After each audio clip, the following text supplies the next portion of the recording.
In this micro lecture, we will be talking about social work practice evaluation.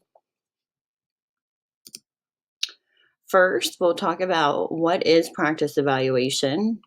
Then we'll discuss why and how social workers evaluate their practice. So, what is practice evaluation? Students often have difficulties with differentiating between practice and program evaluation because they look the same, or in other words, they have common activities and processes like data collection and analysis. However, what sets them apart from one another are the reasons for engaging in those common activities. They have different goals. We've already discussed some of the reasons that social workers engage in program evaluation in week 1. Now we'll discuss why social workers engage in practice evaluation. Why do social workers evaluate their practice? The Council on Social Work Education is the national organization in the United States that sets educational standards for formal social work programs. And they have created 9 key educational competencies for BSW and MSW students. All 9 of these competencies center around a 5-stage model for social work practice. Number 1, engagement. Number 2, assessment. Number 3, planning. Number 4, intervention. And last but not least, 5, evaluation. So evaluation is considered a key part of social work practice. And this practice process can be applied to social work at any level with individuals, groups, communities, organizations, and even service delivery systems. At all levels of social work practice, evaluation is an essential component. Also, social workers engage in practice evaluation in general for 4 different reasons. The first is the most obvious, to monitor client progress towards their intervention goals. The second is for social workers to assess their own professional development and effectiveness. So to ask the question, how am I doing as a social worker?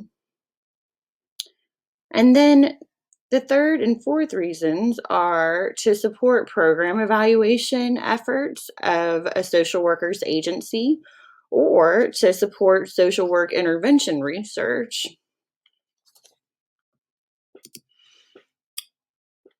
So, how do social workers evaluate their practice? Scholars have described 2 main categories of practice evaluation. The first is formal analytic strategies. These are focused on collecting data to monitor client change and then subsequently clinician and program effectiveness. Some examples of formal analytic methods include single subject designs, rapid assessment instruments, algorithmic steps in evidence-based process, and computer software applications. The other group of methods of practice evaluation strategies are informal interactive strategies.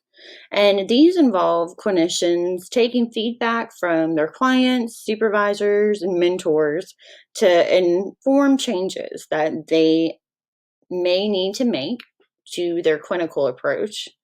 Some examples include clinical supervision, consultation with colleagues, use of feedback, and clinical experience.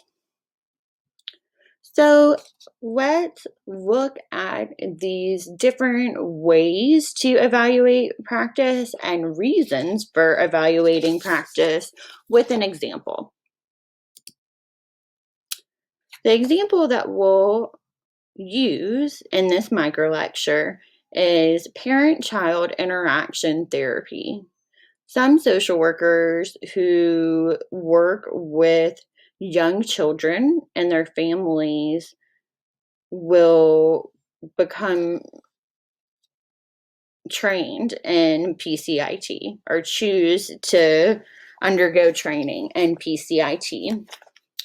PCIT is a didactic intervention for young children ages 2 through 8 with behavioral and attachment issues. It is a evidence supported intervention. It's been identified as such by several clearinghouses for social work interventions. On the course Moodle site, you will find a few videos that will show you PCIT in action. When implementing PCIT with fidelity, clinicians collect data at every session related to different indicators of client change. Some examples are the IBERG Child Behavior Inventory to monitor child behavior, the DIDIC parent-child interaction coding system to track changes in the frequency of different parent-child interactions, and the therapist attitude inventory, which assesses the quality of the parent-clinician relationship and clients' attitudes towards their treatment. These are examples of formal analytic methods that PCIT therapists use to monitor client change and intervention effectiveness. Scores on these measures are tracked on graphs, and change is monitored by visual inspection of the trends on these graphs. If this sounds familiar, that's good because this is what you read about in chapter 6 in the Royce textbook. This is a single system research design. While the primary intent of data collection is to monitor client change, there are other reasons for PCIT therapists to engage in these practice evaluation activities. First, researchers developed these evaluation methods originally to test the effectiveness of PCIT as an intervention to generalize knowledge to broader populations. Researchers continue to use these methods to further refine PCIT and adapt it to new populations. So, social workers may be involved in further research on PCIT and may need to collect data to support those efforts. Also, many agencies that offer PCIT will require that therapists keep this data for program evaluation purposes on a more local level. Social workers that use PCIT may also want to pursue a certification in PCIT to show their level of training and expertise in the intervention. To apply to be certified in PCIT, PCIT International requires that applicants complete certain courses and receive consultation and supervision from an expert in PCIT. This is an example of how social workers may engage in practice evaluation activities to further their own professional development. It also highlights the idea that contemporary social workers are expected to engage in both formal analytic and informal interactive methods of practice evaluation. Next, let's talk a little about the research on practice evaluation methods among social workers. So, researchers have shown that social workers prefer to use informal interactive strategies, but receive most training in their formal social work education on formal analytic strategies. This focus on formal analytic strategies in practice evaluation is highlighted in our course. We are discussing practice evaluation in one of your required research courses in the LSU MSW program.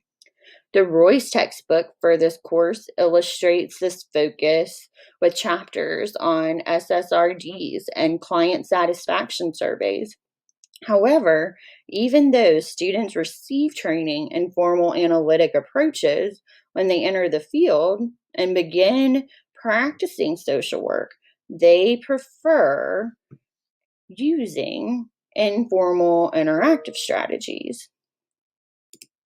So, if the research shows that social workers use informal interactive strategies more often and prefer them over formal analytic strategies to practice evaluation, one researcher posits that there is no true theoretical framework for supporting the use of formal analytic approaches over informal interactive methods, and emphasizes the influence of the dominant positive perspective and how evaluation continues to widely use formal analytic approaches even without a true theoretical basis.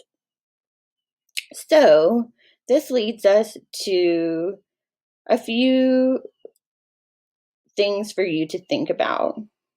First, what do you think about the assertion that social workers may not need formal analytic methods for practice evaluation?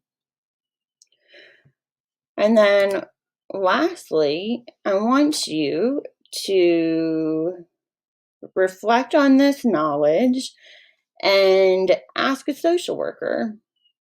Ask a social worker that you know, maybe your internship supervisor or another social worker, how do you evaluate your social work practice? And then share what you find out. Reflect on how their response fits with the research that's been presented in this micro lecture. Looking forward to hearing your responses.